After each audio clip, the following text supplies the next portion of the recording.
Okay.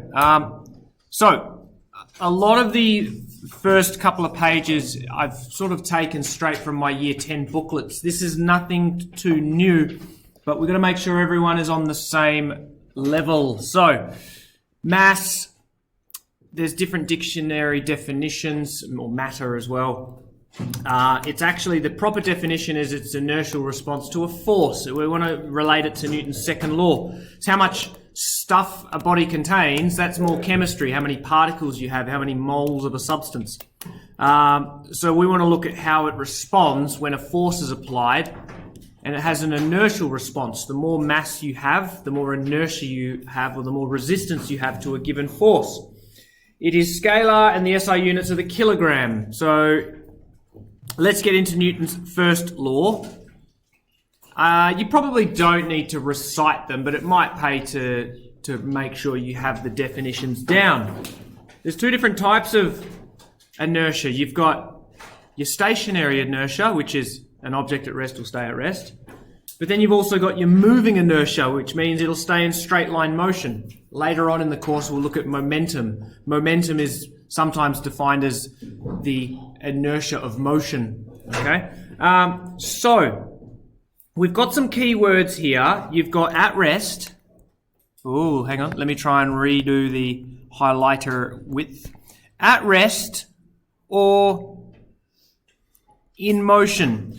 So we're going to have these two satisfy the following, that the sum of all forces equals 0.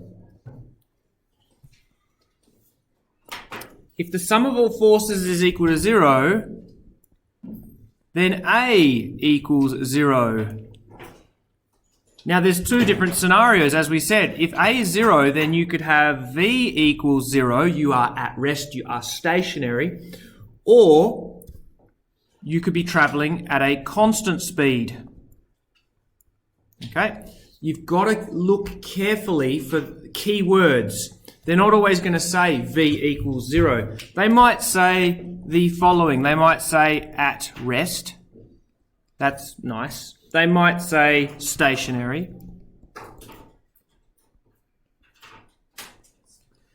Or if we go to the other motion, the constant velocity, still in equilibrium. That's a big thing that lower school students struggle with. A car travelling along at a constant speed of 60.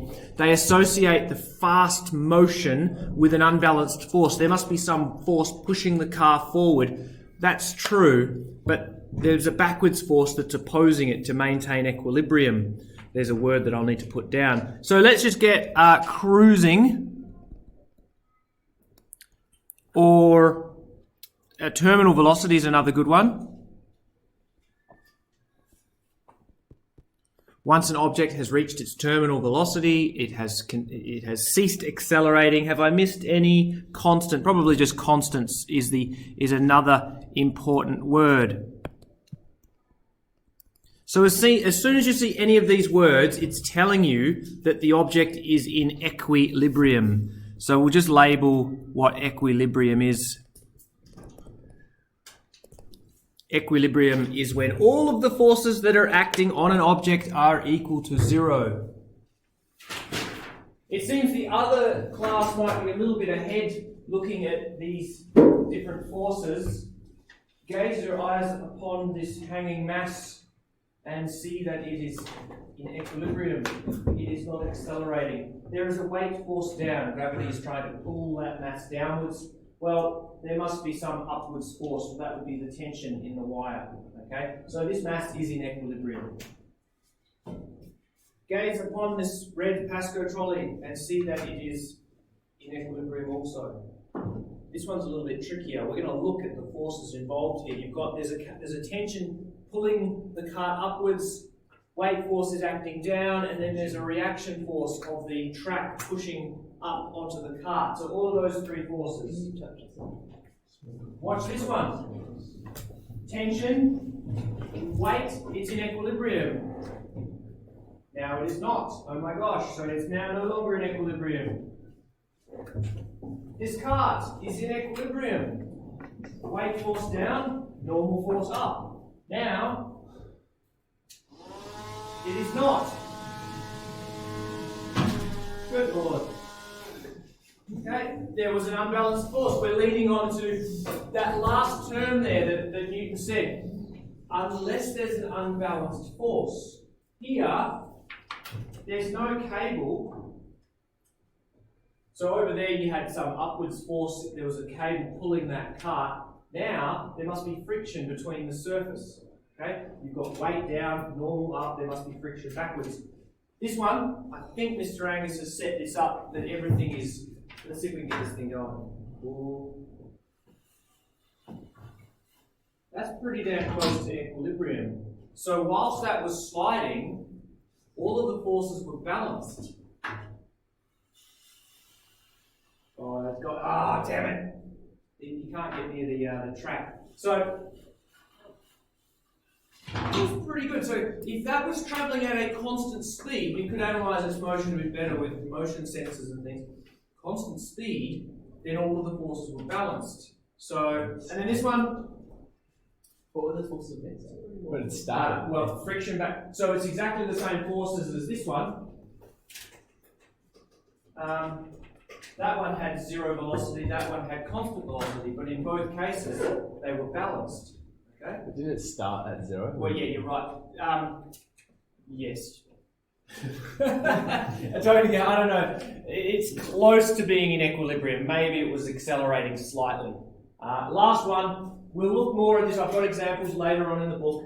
Now we've got weight down. There's the cable's pulling the object that way and it's pulling the object that way, but all three forces, tension to the right, tension to the left, and weight force down, must be completely balanced. Okay? So, and that spring is still moving, so it is not in equilibrium, all right? So you're still jiggling upwards and downwards. All right. So, let's get on to Newton's second law. Very shush. He discovered a relationship between mass, acceleration, and the force that you applied. First little experiment he did. He said, all right, let's measure the acceleration that acts on a mass when a constant force is applied. So he varied the mass, measured the acceleration when a constant force was applied, and he found this kind of pattern. He went, that looks like an inverse. That looks like acceleration is inversely proportional to its mass. To figure out if it was, we could linearize that data. If we plotted 1 on M against A, then we should get perfectly linear data. Okay, that's if the force is constant. You're already familiar with this in the sense that you understand that it is harder to throw heavier objects. If you take a baseball, you can pitch that baseball very, very fast because it doesn't have much mass. If you got a shot put, how big are the shot puts? 4, 5 kilos? 5 kilos? That's got much more mass. It's got much more inertia. It's got much more resistance to change.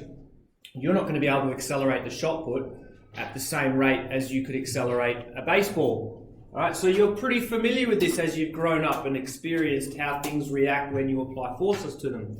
So that should make sense. Yo. So that's saying if your arm is applying constant force, the acceleration is going to be less, the mass is more. Yeah.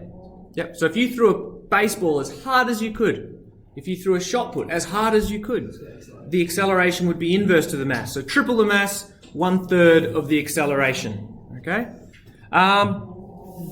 Then, the next experiment he did, so part 2 of his investigation, he then kept that should just be A in meters per second squared. He kept the mass constant and then he varied the unbalanced force, and lo and behold, you got acceleration proportional. I'm going to write the word net force there because as we've understood, you can have multiple forces acting. It's going to be the net force. So, he combined these two proportionalities. He went, well, it looks like I've got two proportionalities for acceleration. We'll get A is proportional to the net force divided by the mass. Now, normally in physics, there would be some constant of proportionality. We could say A equals some constant times F over M. but there is no constant. No one had investigated this yet. He was the first person to do it. All right. So basically, he didn't name the unit of force, the Newton, but he got the equation A equals F over M. Let's throw it into the triangle for year 9s and 8 students that can't rearrange. That's Mr. Murray's magical, wonderful triangle for students who can't math good. Okay? Well, we see it as F equals MA. We often see the sum of all forces equals MA. How does it translate from A being proportional to Z? Or Z? Well, so he was the first person to do it. Let's just have a look. So how did you know that there wasn't some other factor also affecting it? He investigated them all, and there weren't. All the factors. All of them. How Now, did that take it? let's look at the units. I want you to remember this for the rest. Shh. I want you to remember this for the rest of your lives, that the unit of force was named after Isaac Newton, but it actually comes from the SI units of mass multiplied by the SI units of time, distance, divided by the SI units of time squared. So 1 Newton is a kilogram meter per second squared. Okay? And in fact, back in the 1700s or late 1600s, they weren't using meters, they weren't using kilograms. In England then, they were using feet and pounds. So it would have been pounds, feet per second squares. All right. Is that equation? There would be a conversion. You could very easily convert a kilogram meter per second squared to a pound foot per second squared. But You just then- need to know how to They convert. can't both be used. No. Well, it wasn't until 1750 something when Lavoisier, famous French chemist, decided that all of the scientists should buddy up and be friends and use a common system of units. That was the SI units, right? And so they went, right, we're going to use meters, we're going to use seconds, and we're going to use kilograms. So everyone had to convert so that all the scientists were using the same values. Right? It became very difficult if a scientist over in France was making a lab report and publishing it and sending it over to all the scientists in Germany, and they were using different measurements. It just, you wouldn't be able to replicate it, you wouldn't be able to interpret it. Okay, so it's like everyone's speaking the same language. Now, I just want to write something here. You are all pretty smart kids, so you should... Please stop. Shush. I take it back. Some of you are pretty smart kids. We write it like that, but that's not what Newton said. He said, well, hang on, we've got V take U over T. I could actually now write this as M times V take U over T. I could then multiply through and get MV take MU over T. Isaac Newton actually said that a force, an unbalanced force, acting for a certain time period will cause an object's momentum to change. We'll learn this equation in a few weeks' time. This, So delta MV. that whole term there, is known as the change in momentum. And actually, he would have said it in Latin as well. A net force, or an unbalanced force, acting over a certain time period will cause an object's momentum to change. If it's a small mass, for the same momentum to change, V, the delta V must change. Right? Or if it's a large mass, then if we increase the mass, then the delta V would be less. Okay? But we know this equation. I'm just going to introduce to you in a few weeks' time, I'm going to introduce to you a new equation of momentum. All right? He said it in Latin. He basically said the proportionalities of A equals F over M. The acceleration of an object will vary proportionate to the unbalanced force acting upon it and inversely proportionate to its mass. All right, that's just him basically explaining F equals MA. Okay? So, lots of new stuff being learnt here. Take with you that 1 Newton is a kilogram meter per second. So, he wasn't that arrogant that he named it after himself. He would have been applying a 20 pound-feet per second squared upon a 15-pound object and observed its acceleration to be 1.3 feet per second squared. People started going, all right, let's call them Newton's units of force. So it just became referred to as his unit, because he was the first person to investigate it. Generally, all of these units that are named after famous scientists, they were the first person to investigate it. So before him, no one was doing that. Before the Coulomb, nobody was investigating electric charge. Before energy, James Prescott Joule, nobody was investigating the concept of energy and work. Right? He was the first to do it, so they named it after him. John Kilgrave. So, Yes. for that, would he have called them pound feet per second squared before he realised that it was force is proportional to mass times acceleration? Well, no, he found the proportionalities playing with feet and pounds and seconds. Yeah, but would he have called them that Yeah. Yes. before he Yes. constructed that? Yes. Yes. Yes. Okay, next.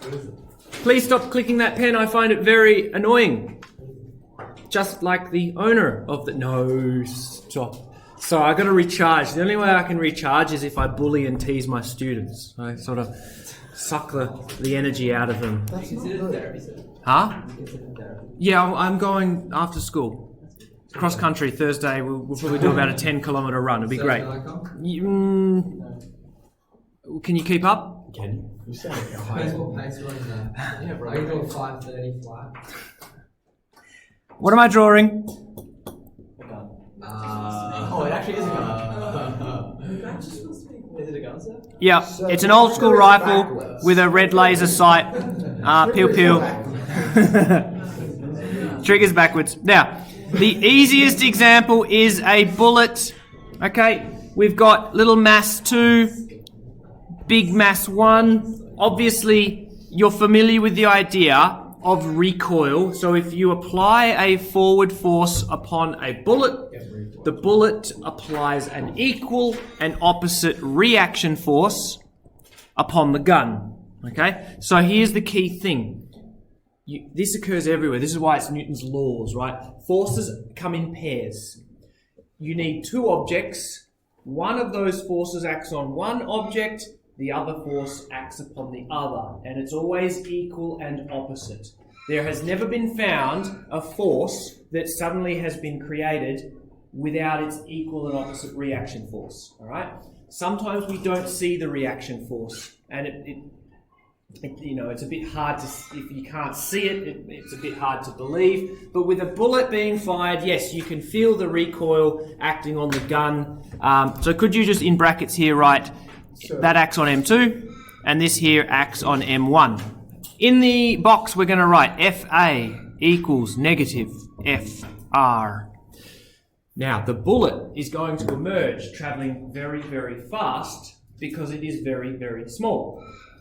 This is another thing that people don't realise. They see a huge reaction to the bullet. The acceleration is massive. Wow, look how it goes. It's very, very fast. They see the rifle recoil at a lower rate. They go, well, hang on, maybe the rifle got less force. No. That's a misconception. It's got the same force acting, it's got more inertia, so it doesn't respond as much. You're also like Paul. Okay. So, all things being equal, we can look at the proportion.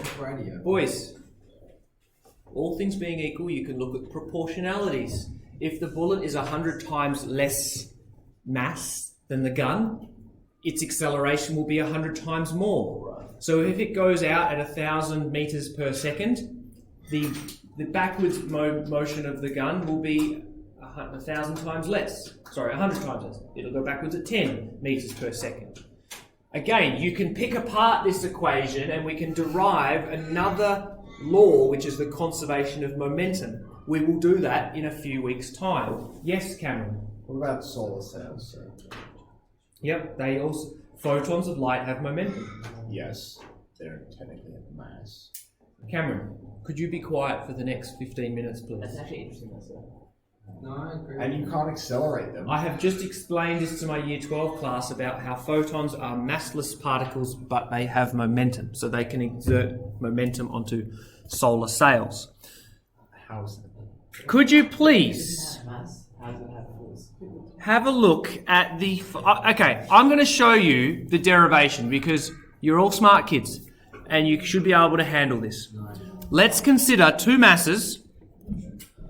Okay, we're going to go mass 1 traveling with an initial speed. Okay, so it's traveling fast. It then collides with mass 2, which is initially, let's just say it's at rest. Okay? When they collide, you should be familiar with like billiard balls colliding, that M2 will speed up, M1 will slow down. And they, in fact, they will accelerate at the same rate, but in opposite directions. The only reason they'll do that is because they've got the same mass. Okay? While they are in contact with each other, so let me just bring this mass in so that they collide. Oh, bang. That's good for us. Oh, So you said they accelerate at the same rate. Is that correct, or is it with the same force? Fa will act upon mass 2 to cause an acceleration. At the same time, mass 2 exerts an equal and opposite reaction force on M1, which causes it to decelerate. Now, I could write this again in 3 weeks' time, but I want you to have a look at this and give it some consideration. M2 A2 equals negative M1 A1. I've just inserted Newton's second law into Newton's third law. Now let's bring in what he actually said about changing momentum. We could say M2 oh my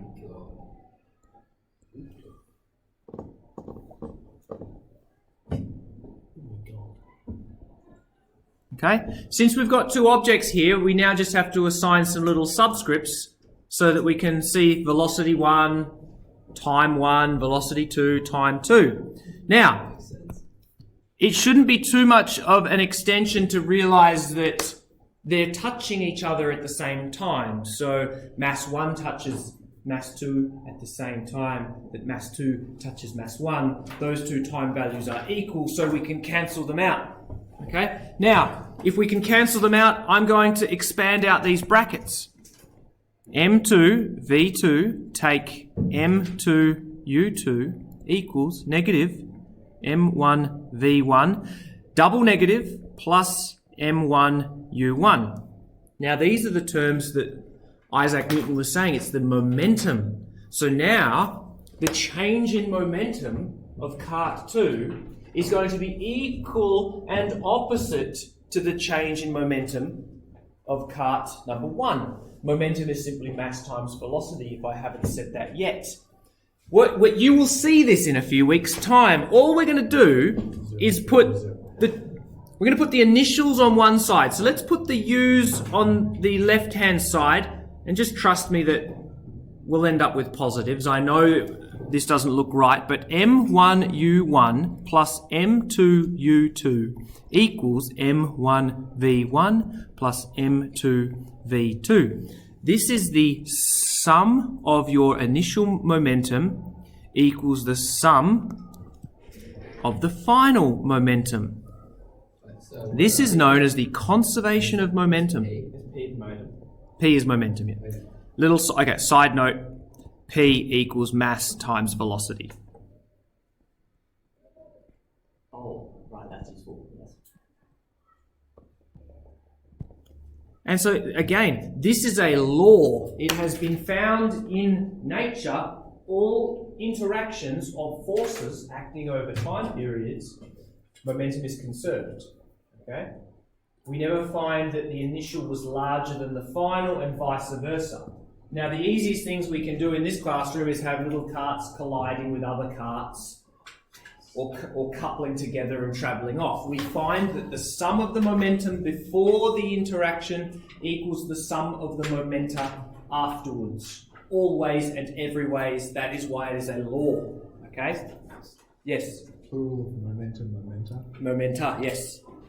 I think I changed mid-statement to pronounce it correctly.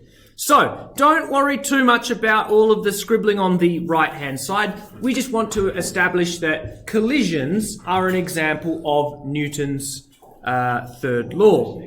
If I was a better prepared teacher, the easiest way I show this to my year 10s is I get a wheelie chair from the office, and I'll sit here on the wheelie chair that's got 4 little caster wheels, right? And I go, okay, if I wish to travel that way and I'm at the wall, me, Mr. Murray, I want to slide that way on my wheelie chair. Which direction do I push the wall or the table? Away. I push the table away. Okay, so if I push the table that way, why do I go that way? Because it's an opposite force. What is an opposite force? It's F. You travel. Me travelling is an opposite force. Well, if you push The reaction force. Okay, I'm hearing words, now let's put them into coherent sentences. I apply an action force to the wall. Newton's third law says that the wall exerts equal and opposite. So I can apply 1,000 newtons to the wall, I'm going to get 1,000 newtons of reaction force. The wall pushes back on me, and I would accelerate that way. But why does the wall, Matthew, why does the wall not accelerate away? Because I applied a force to it. It's Grounded. It has a greater inertia than you. The wall has greater inertia. Oh, it's just stable. Stop the ground. What's the wall attached to? Ground. It's a The big ground. What's the ground attached to? The earth. So really, if you follow where the force is acting, I'm actually applying a force to the earth. The earth has a mass on the order of 10 to the 27 kilograms. I have a mass on the order of 10 to the 2. That's a difference of 10 to the 25th power. Okay? So the acceleration, I might accelerate, you might be able to watch me with a stopwatch and a motion sensor. You might be able to calculate my acceleration that way. The Earth's acceleration is going to be 10 to the 25 times less. It's going to be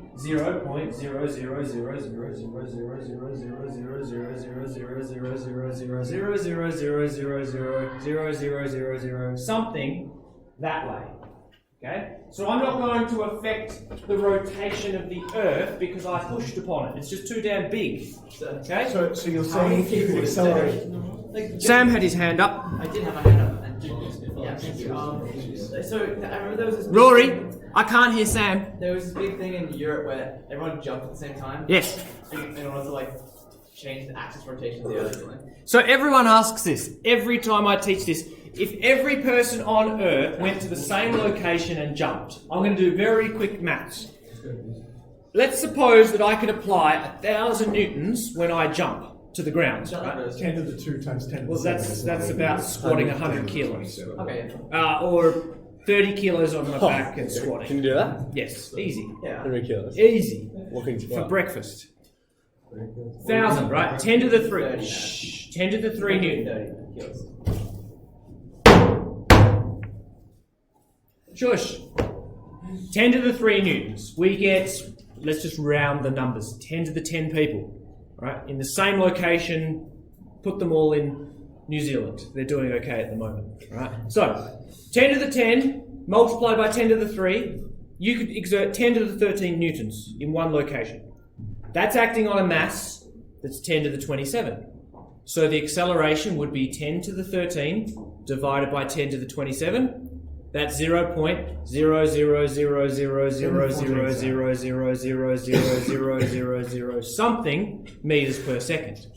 But here's the thing. All right, I want you to think philosophically here. Hold on. Let's just suppose that they do travel away from each other. So the people are up in the air, and the Earth recoils like a gun recoiling and a bullet. Oh, that's gonna happen. Gravity then brings them back, right? And so as gravity, now the Earth is pulling the people back at the same rate that the people are pulling the Earth back With the same force. with the same force. How's that? How are the people pulling the Earth back? Well, you're pulling on the Earth right now. How? You are. Gravity. No, By the wouldn't- fact that you have mass, So wouldn't I'm it be- going down, So not wouldn't going it- up. wouldn't we the have Earth's Yeah, mass, there's more mass. hold on. The Earth's the Earth's mass is interacting with your gravitational field. But the problem is, the ratio of your masses are way out of whack. Remember what I said? Oh, I'll be close. 10 to the 2 compared to 10 to the 27. So that ratio will still exist. But again, the forces are the same. So let's say you have 700 newtons of weight force. You're trying to pull the Earth towards you with 700 newtons. The Earth is trying to pull you towards it at 700 newtons. It's just that if you were to fall, you would accelerate at a rate of 9.8. The Earth would accelerate up at a rate of 0.000. So it's not going to change much. Now, I'd like us to draw a diagram. So the question is, how much does New Zealand weigh, and the surrounding plate, tectonic plate? Could we please consider the following? I need you to say kind of. Weight and normal force. Rory, write this down, please. Normal force is a reaction force to you pushing on a surface. The surface pushes back on you to prevent you from moving through the surface. It's just not allowed. We're going to just make this statement up here. If you are standing at rest, then your acceleration is 0. So let's just imagine we have a person of a mass 60 kilos, okay? I'm going to draw their weight force. In fact, I'm going to changing my mind. Blue arrow here.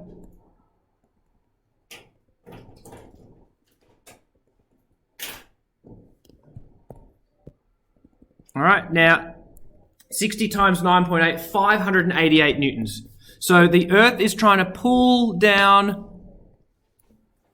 you towards itself with a force of 588 newtons. Well, you're not falling through the Earth because the Earth is pushing upon you. We'll call it the normal force, which is 588 newtons upwards.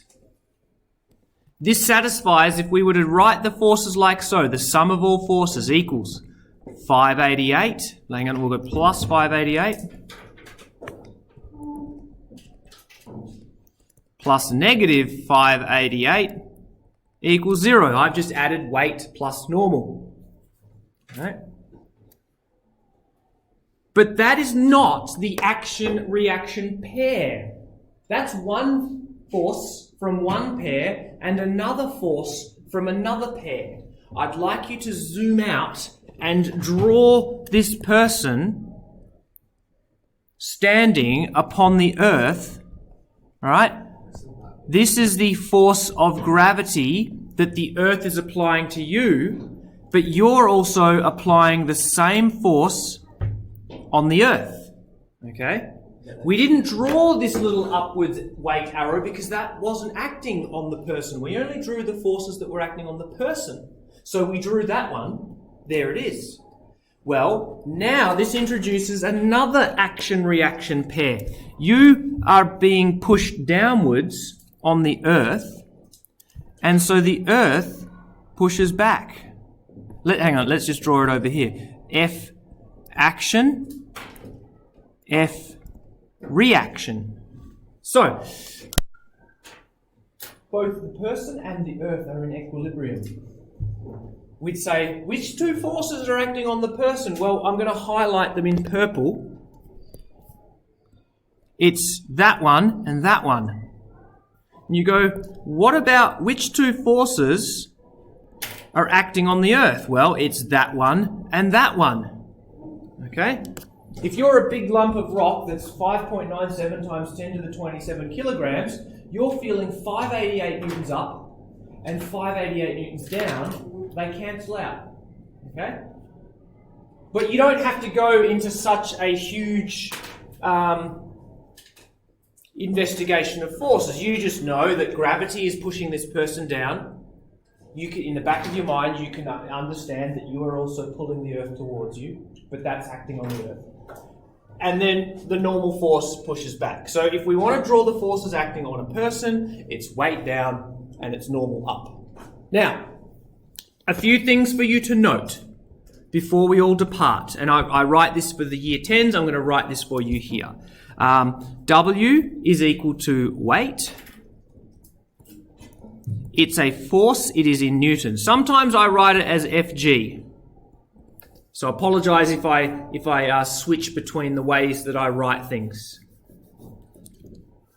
So W equals mg. M equals mass in kilograms. And G equals gravity, which is in meters per second squared. So you can see it's exactly the same as a Newton is the mass times acceleration. We're just going, when the acceleration is due to gravity, the force is called weight. The force due to gravity causes an acceleration due to gravity. Yep. G is just another like sum of F, effectively. Mg in the, well, Instead of writing- if we remove that, then the only force acting is gravity, and you would be accelerating at a rate of 9.8. Just instead of writing F equals ma, we're writing W equals mg. Yeah. So W is. So again, there are so many ways to write it, and I'll just extend upon that, Sam. You could write F equals ma. You could write Fg equals mag. You can see we might have written ag in the past. That's acceleration due to gravity. Or we could write W equals mg. Different textbooks, different teachers, different states and countries will write it slightly differently, but that's a rule. Couple of things with weight. It always acts. You cannot turn it off. Okay? So, in many occasions, in this year and next, there will be a variety of forces, and sometimes they act and sometimes they don't. Sometimes there's tension, sometimes there's friction. Gravity is always there. Alright, we don't turn it off, it never changes. It always acts downwards. Okay? So could we just add a few more dot points? Yes. Oh, yeah, true. Well, I'll call it Fg.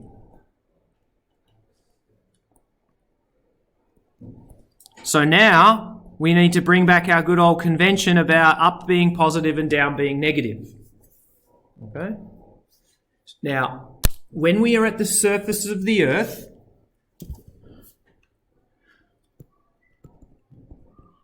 we're going to say negative 9.8. This is the average. Okay? It does vary from place to place.